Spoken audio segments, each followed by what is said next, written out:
السلام علیکم ناظرین، میں ہوں نازیہ چودھری اور آپ دیکھ رہے ہیں گریٹ نیوز۔ آج کے پروگرام میں ہم ملک کے قومی ادارے کے ایشوز پر بات کریں گے جس سے عوام اور صارفین پریشان ہیں اور اس کے ساتھ ساتھ ملازم بھی پریشان ہیں۔ ہمارے ساتھ موجود ہیں سینئر مزدور رہنما ساجد کاظمی صاحب۔ السلام علیکم۔ وعلیکم السلام۔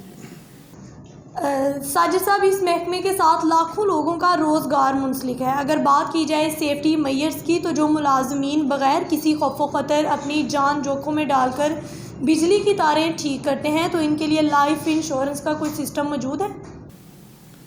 بسم اللہ الرحمن الرحیم، بہت شکریہ جی۔ اصل میں یہ ملک کا سب سے بڑا قومی پیداواری منافع بخش ادارہ ہے۔ اس میں تقریباً 1,60,000 ملازم کام کرتے ہیں اور اس کی کارکردگی کی وجہ سے ہی ملک کا جو سلسلہ ہے وہ رواں دواں ہے۔ یہ کھیت کھلیان، انڈسٹری کا پہیہ، تمام تر معاملات جو ہیں وہ محکمہ بجلی کی وجہ سے ہیں، اور یہ ہم بڑے اپنا جو فرائض منصبی ہیں عبادت سمجھ کے ادا کرتے ہیں۔ اس کا سب سے بڑا ثبوت یہ ہے کہ ہر سال تقریباً 150 یا 200 کے قریب ہمارے لائن مین ساتھی وہ زخمی ہو جاتے ہیں، معذور ہو جاتے ہیں، اپنی جان سے ہاتھ دھو بیٹھتے ہیں۔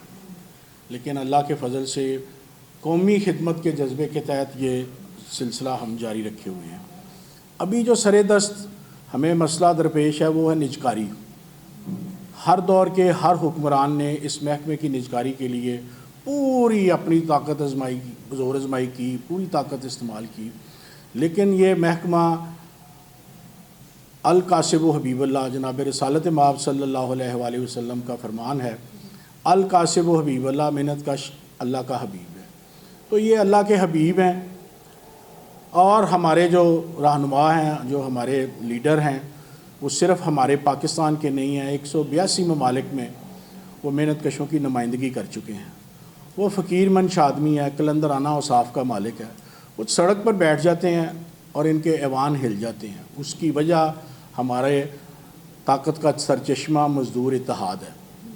ان کے ایک اشارے پر، ان کی ایک کال پر، ابھی آپ دیکھ لیں گے اس کا عملی مظہر کہ آپ نے 9 نومبر کو، جو کمنگ 9 نومبر ہے، اس میں انہوں نے کال دی ہے کہ اسلام آباد میں نیشنل پریس کلب کے باہر نجکاری کے خلاف احتجاج کیا جائے گا۔ واپڈا کے اندر منظم اور سٹرونگ یونینز بنی ہوئی ہیں، کیا سمجھتے ہیں کیا مسائل ہیں واپڈا کے ورکرز ملازمین کو؟ سب سے بڑا مسئلہ تو ہمارا یہ نجکاری کا جی سر دست۔ انشاءاللہ تعالی سابقہ ادوار میں بھی ہم نے نجکاری نہیں ہونے دی۔ انشاءاللہ تعالی ہم نے بارہا مرتبہ کہا ہے کہ پرائم منسٹر عمران خان ہمارے ساتھ مذاکرات کریں، مذاکرات ہی مسائل کا حل ہے۔ ابھی ماضی قریب میں چند دن پہلے آپ نے یہ بیان دیا تھا، ملک میں ایک احتجاج ہو رہا تھا، تو آپ نے کہا تھا مذاکرات حل ہے۔ ہم بھی آپ کو آفر کرتے ہیں مذاکرات کریں۔ میرے محترم پرائم منسٹر پاکستان، آپ محب وطن شہری ہیں، آپ ملک کے بڑے خیر خواہ ہیں، آپ محنت کشوں کے، پاکستانی عوام کے بڑے خیر خواہ ہیں۔ آپ کی دیانتداری میں، آپ کی محنت میں کوئی شک نہیں ہے، لیکن جو 3 سالہ آپ کی کارکردگی دیکھی جائے تو میں کھلے عام یہ کہوں گا کہ اس میں آپ کی نااہلیت سامنے آئی ہے، آپ کی کارکردگی سامنے نہیں آئی۔ آپ اداروں کے سربراہوں کو آپ کنٹرول ہی نہیں کر سکے۔ تو اب ہم نے آپ کو بڑی بارہا مرتبہ مشورہ دیا ہے کہ آپ خایہ بوش اور خوش آمدی ٹولے سے باہر آئیں۔ ملک اس وقت عام شہری کے نقطہ نظر یہ ہے کہ ملک تباہی کے دانے پر آ گیا ہے۔ ظاہری بات ہے، جب اس کا پیٹ خالی ہے، کھانے کو لقمہ نہیں مل رہا، مہنگائی، ناجائز منافع خوری، بدماشی، لاقانونیت، بجلی چوری، پانی چوری، ٹیکس چوری، گیس چوری، اور یہ جتنے بڑے بڑے چور ہیں یہ مکمل طور پر تحفظ کے ساتھ زندگی گزار رہے ہیں، اور عام شہری جو ہے پاکستان کا وہ قسم و پرسی کی زندگی بسر کر رہا ہے۔ تو آپ تھوڑا اس پر غور فرمائیں، اللہ آپ کی مدد کرے۔ ہم آپ کو کچھ نہیں کہتے، لیکن یہ کہنے پر مجبور ہیں کہ جو کچھ اس وقت چل رہا ہے اس کی میں آپ کی نااہلیت سامنے آ رہی ہے۔ اگر واپڈا جیسے بڑے ادارے کو پرائیویٹائز کر دیا جائے تو اس پر آپ کا کیا خیال ہے؟ پرائیویٹائزیشن کا تو سوال ہی پیدا نہیں ہوتا جی، قومی پیداواری ادارہ ہے، اور منافع بخش ادارہ ہے. تو دنیا میں کہیں بھی ایسا نہیں ہوتا کہ جو آپ کو ادارہ پروفٹ دے رہا ہے، منافع دے رہا ہے، آپ اس کو اس کی نجکاری کر دیں.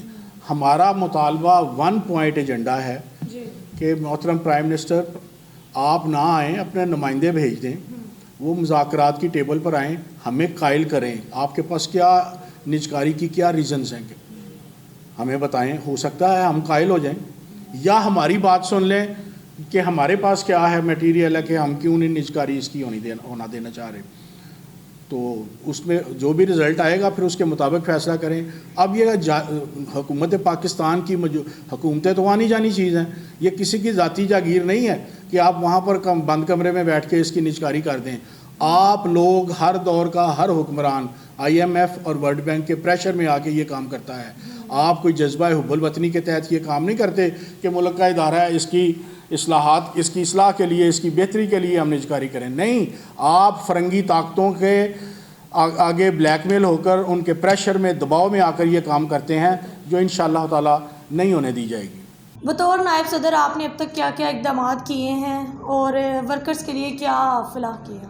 جی، اس میں کوئی فرد کسی کی کوئی حیثیت نہیں ہے. یہ ملک کی واحد جماعت ہے جو فرقہ وارانہ مسلک سے بالا تر ہے، جو سیاسی وابستگیوں سے بالا تر ہے، جو علاقائی اور صوبائی تعصب سے بالا تر ہے. ہمارا صرف ایک سلوگن ہے، ہم فلاسفی آف خورشید احمد کے تحت کام کرتے ہیں، اور فلاسفی آف خورشید احمد یہ ہے مزدور اتحاد زندہ باد. ہم لوگ نظریاتی طور پر ہمارے پاس پیپلز پارٹی، مسلم لیگ، PTI، یہ وہ ان کے ساتھ وابستگیاں ہیں ہمارے ساتھیوں کی، اپنے اپنے مسلکی نظریات ہیں، لیکن جب ہم اس پلیٹ فارم پر آتے ہیں تو ہم صرف اس ملک کے محنت کش کی حیثیت سے، مزدور کی حیثیت سے کام کرتے ہیں. اور یہی ہماری کامیابی کا راز ہے کہ ہم اللہ کے فضل و کرم سے مسلسل قومی سطح پر 6 ریفرینڈم جیت چکے ہیں، اور 2 ریفرینڈم ہم کمپنی سطح پر اللہ پاک کے فضل و کرم سے قائد مزدور جناب خورشید احمد کی قیادت میں جیت چکے ہیں. 5 سے 7 سال ہو گئے ہیں ڈیلی ویجز پر ورکرز کو بھرتی کیا گیا ہے، ان کو مستقل کیوں نہیں کیا گیا، اس کی کیا وجہ ہے؟ یہ بھی حکومت کی نااہلیت ہے، یہ بے انصافی ہے، زیادتی ہے، لا قانونیت ہے، قانون کی پاسداری نہیں ہے.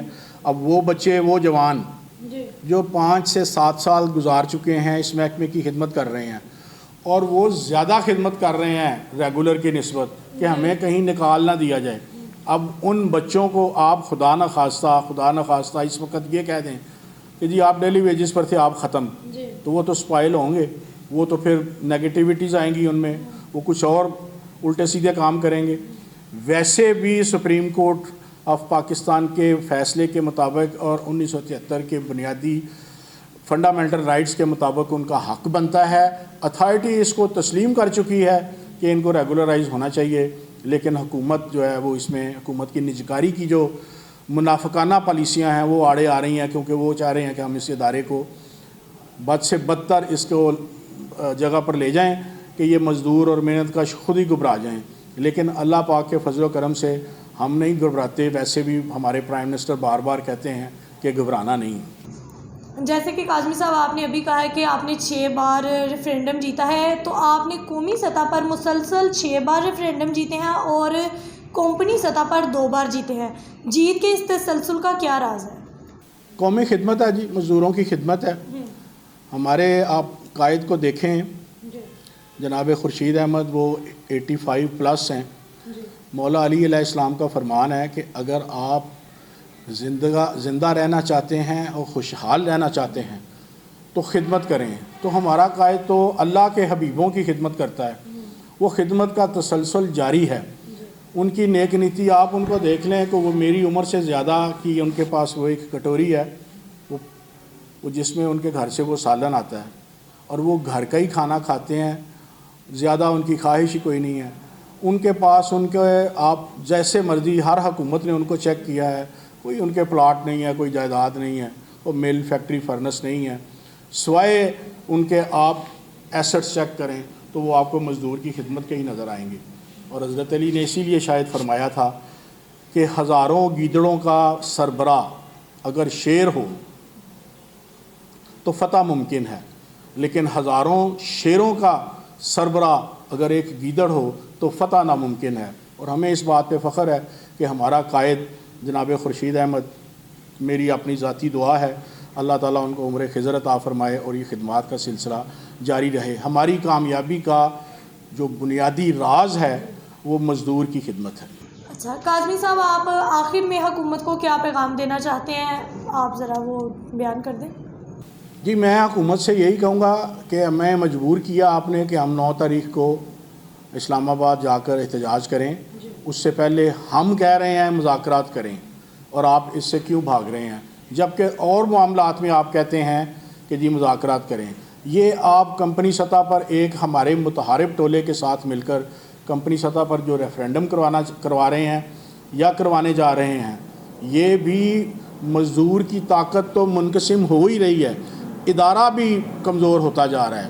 ہر کمپنی اپنے اپنے قوانین اور اصول بنائے گی. اس کے لیے ہمارے پاس باقاعدہ میٹیریل ہے. آپ ہماری بات سنیں ایک دفعہ، یہ ہمارا حق ہے. We are stakeholder. اگر آپ یہ جمہوری تقاضے پورے نہیں کریں گے تو پھر پتہ نہیں یہ ہم کہاں جاتے ہیں اور آپ کہاں جاتے ہیں. ہمارا تو میں آخری بات کروں گا کہ اتنا مصمم ارادہ ہے آل پاکستان وابڈا ہائیڈرو الیکٹرک ورکرز یونین کا کہ جناب وزیر اعظم پاکستان خون کا دریا عبور کرنے کے بعد بھی آپ نجکاری نہیں کر پائیں گے. یہ قومی منافع بخش ادارہ ہے، کسی کی ذاتی جاگیر نہیں ہے. ہم ایسا ہرگز نہیں ہونے دیں گے. جی ناظرین، یہ تھا آج کا پروگرام. اگلے پروگرام میں پھر ملیں گے ایک نئی شخصیت کے ساتھ. اللہ حافظ.